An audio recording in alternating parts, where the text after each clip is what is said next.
Baik ibu-ibu, selanjutnya saya akan tanyakan kepada ibu-ibu semua,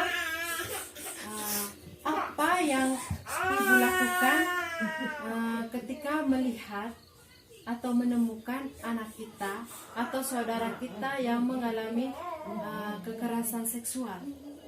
Silakan ibu-ibu, saya minta doa orang untuk menjawab pertanyaan ini. Baik, terima kasih untuk jawaban dari ibu-ibu. Selanjutnya kita akan menyimpul bersama dengan melihat tulisan ini atau flip card ini. Kita harus melihat dulu tanda-tanda terjadi kekerasan seksual. Dilihat dari gerakan-gerakan tak wajarnya ini. Yang pertama, kedua bahu terangkat sehingga menutupi leher. Ini gerakan refleks seseorang untuk melindungi tubuhnya. Yang kedua, ibu-ibu, kepala tertunduk ke dalam. Yang ketiga, kedua tangan dan kedua kaki menyimpul erat.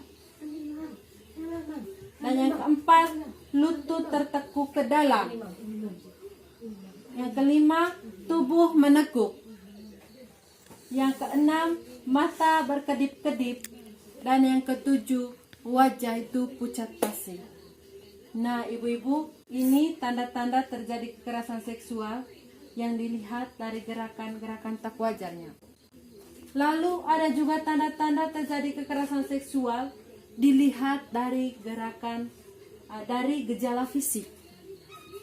Nah, ibu-ibu,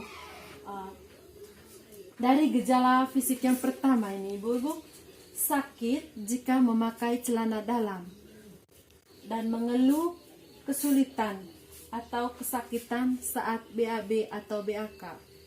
Nah, anak-anak ini yang mengalami kekerasan seksual ini tentu merasa sakit ketika memakai celana dalam dan juga merasa sakit saat BAB dan juga BAK.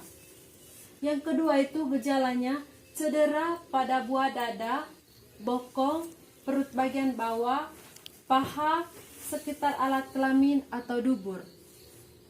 Nah, ibu-ibu, di sini anak yang menjadi korban kekerasan seksual ini memiliki cedera di bagian alat vitalnya. Lalu ketiga ini, memar di bagian tubuh atau gigi cedera atau tanggal saat pelaku menyergap dan memaksa korban merapat di dinding dan korban melawan. Nah, ini merupakan penelitian bahasa tubuh oleh David Givens. Penelitian bahasa tubuh ya ibu-ibu ketika anak ini mengalami kekerasan seksual, maka gejalanya memar di bagian tubuh atau gigi cedera dan tanggal saat pelaku menyergap dan memaksa korban merapat di dinding dan korban melawan. Yang keempat, gejalanya ini rasa panas dan nyeri di area genital dan terasa sakit jika disentuh.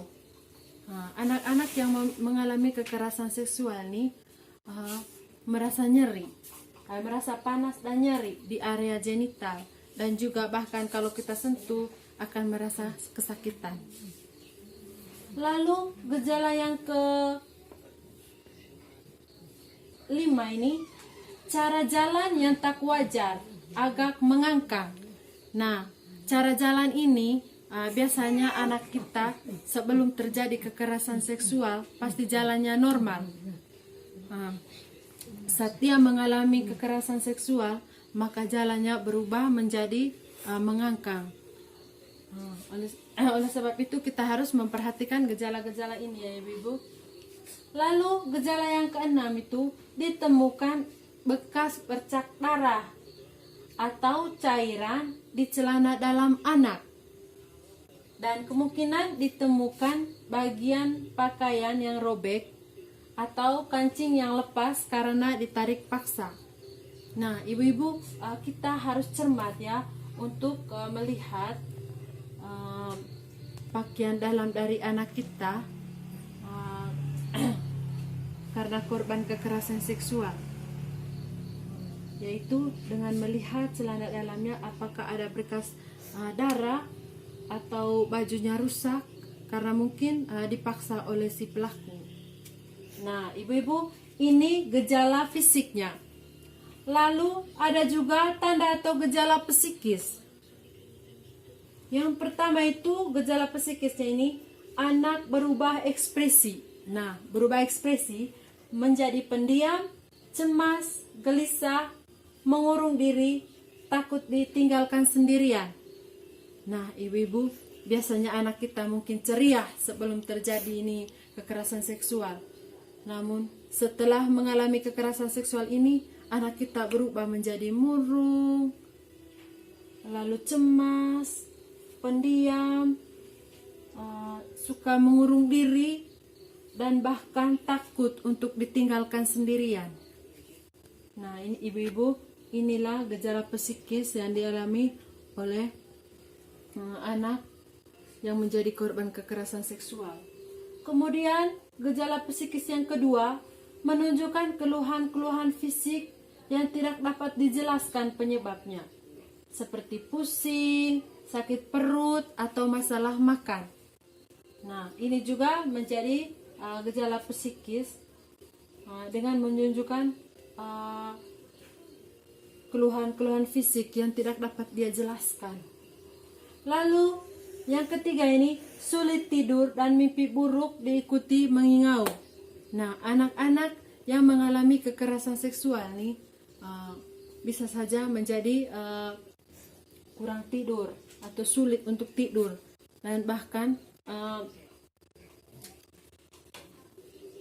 mimpi buruk, selalu mimpi buruk ketika dia tidur.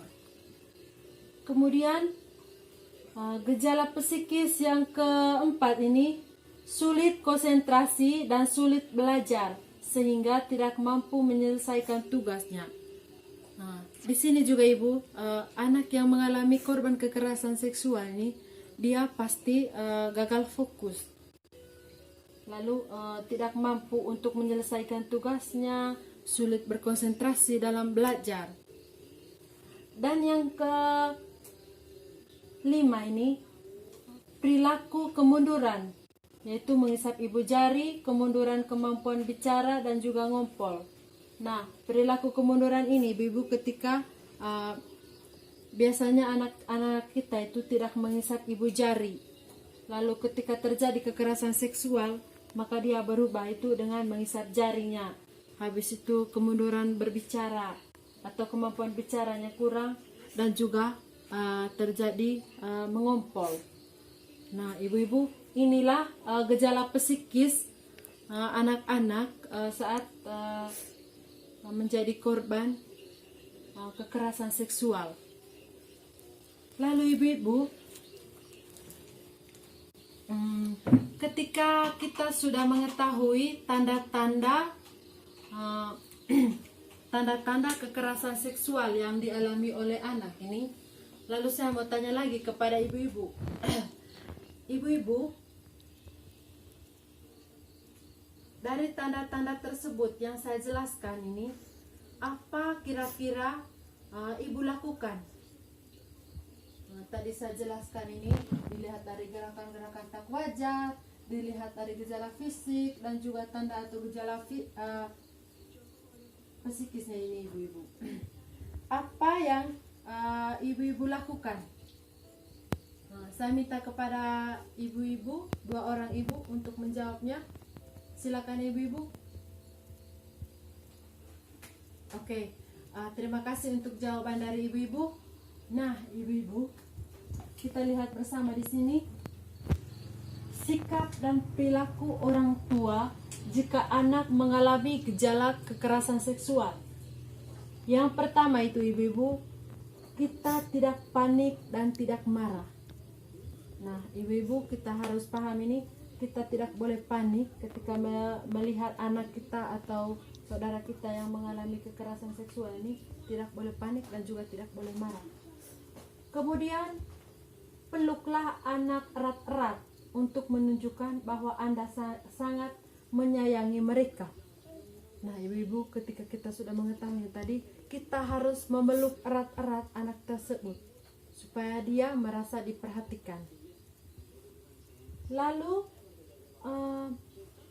sampaikan bahwa tidak ada satu orang pun yang boleh menyakiti mereka, dan apapun yang terjadi akan tetap memberikan perlindungan. Baik ibu-ibu, di sini kita harus menyampaikan kepada anak tersebut bahwa tidak boleh ada yang menyakitinya. Lalu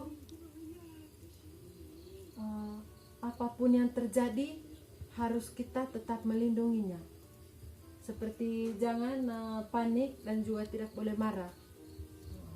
Lalu jadilah pendengar aktif tentang cerita dan pendapatnya. Tugas kita di sini yaitu mendengarkan apa yang dia ceritakan. Dan juga minta pertolongan ahli atau lembaga-lembaga layanan. Nah, di sini kita sudah mengetahui tadi masalahnya. Kita harus meminta pertolongan dari ahli atau lembaga-lembaga layanan. Kemudian yang terakhir, kita harus laporkan ke polisi. Nah, tugas ini kita harus membawakannya atau melaporkannya ke pihak yang berwajib, yaitu melaporkan ke polisi. Nah, ibu-ibu, inilah sikap dan perilaku kita sebagai orang tua jika anak mengalami gejala-gejala kekerasan seksual.